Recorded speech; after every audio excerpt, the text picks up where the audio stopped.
যাদের হাত ধরে গড়ে উঠেছে আজকের বাংলাদেশ, জীবনের প্রান্তবেলায় এসে রাষ্ট্র তাদের দিল এক অনন্য উপহার। নতুন অর্থবছরের বাজেটে দেশের প্রবীণ বা জ্যেষ্ঠ নাগরিকদের জন্য এক অবিশ্বাস্য ও নজিরবিহীন মানবিক ঘোষণা দিয়েছে নতুন সরকার।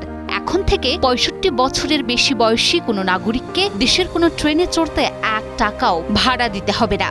হ্যাঁ, সম্পূর্ণ বিনামূল্যে ভ্রমণ করতে পারবেন তারা। একই সঙ্গে দেশের পুরো রেল যোগাযোগ ব্যবস্থাকে আমূল বদলে ফেলার এক মহাপরিকল্পনা উন্মোচন করেছে নতুন সরকার। থাকছে উচ্চগতির ট্রেন, ইলেকট্রিক ট্রাকশন আর সব জেলাকে রেল নেটওয়ার্কে যুক্ত করার মহাপরিকল্পনা। ১১ জুন জাতীয় সংসদে দেশের ৫৫তম বাজেট পেশের সময় এইসব যুগান্তকারী ঘোষণা দেন অর্থমন্ত্রী আমির খসরু মাহমুদ চৌধুরী। গণতান্ত্রিক, মানবিক ও অন্তর্ভুক্তিমূলক অর্থনীতির অভিযাত্রায় আগামী ২০২৬-২৭ অর্থ বছরের জন্য ৯,৩৮,০০০ কোটি টাকার এই মেগা বাজেট পেশ করেন তিনি। বর্তমান সরকারের মেয়াদে এটি তার প্রথম বাজেট এবং দেশের ইতিহাসের সবচেয়ে বড় জাতীয় বাজেট।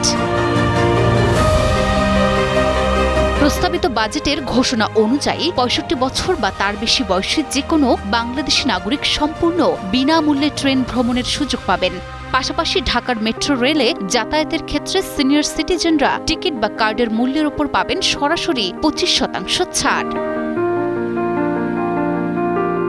শুধু ভাড়া ছাড়ই নয়, দেশের রেল যোগাযোগ ব্যবস্থাকে আমূল বদলে ফেলার এক মহাপরিকল্পনা উঠে এসেছে অর্থমন্ত্রীর বাজেট বক্তৃতায়। নিরাপদ ও দক্ষ যোগাযোগ গড়ে তুলতে রেলে ইলেকট্রিক ট্রাকশন ও উচ্চগতির রেল সংযোগ চালুর পরিকল্পনা নেওয়া হয়েছে।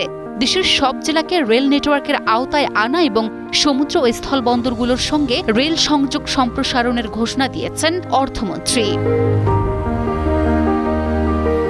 রেলের বহরকে আধুনিক করতে নতুন উন্নত ইঞ্জিন বা লোকোমোটিভ, যাত্রীবাহী কোচ ও পণ্যবাহী ওয়াগন সংগ্রহ করা হবে। পাশাপাশি সৈয়দপুর ও পাহাড়তলী রেলওয়ে ওয়ার্কশপের সক্ষমতা বাড়িয়ে এখন থেকে দেশেই ট্রেনের কোচ ও ইঞ্জিন সংযোজনের উদ্যোগ নেওয়া হয়েছে।